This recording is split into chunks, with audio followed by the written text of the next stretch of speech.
if you are in the camp that thought that Batman v Superman was too dark and that Justice League was going to go in a much darker direction, and you didn't like that, well, WB apparently saved you, because Zack Snyder confirms when he was shooting Justice League as Batman v Superman came out, the original version of Justice League was much darker, grittier, and weirder compared to what we even got in the Snyder Cut.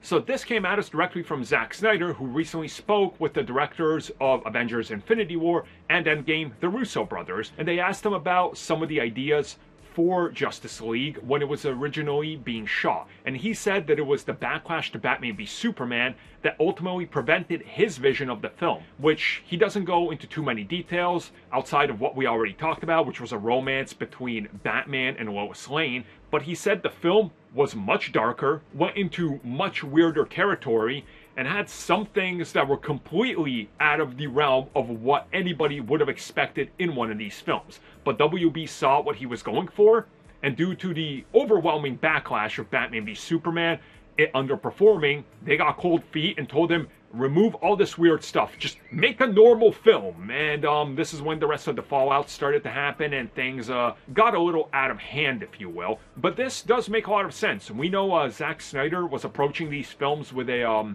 unique vision, I think is a good way to put it, and a smart way to put it, because he was not trying to make a DC universe, he was trying to make Zack Snyder's DC universe, for better or for worse, you know, depending on how you look at it. And I don't particularly have a problem with that, but I understand why the studio, you know, got cold feet after they saw Batman v Superman. They were internally expecting $1 billion in 2 weeks. They didn't even hit $1 billion after 12 weeks in theaters. So, yeah, cold feet were obviously expected and happened. And I'm interested personally to know what exactly he was planning, because according to reports, there would have been some weird Martian Manhunter stuff that was potentially in here.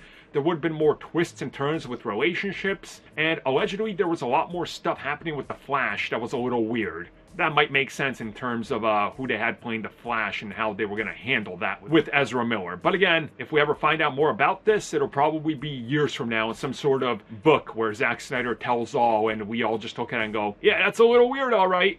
That's Zack Snyder.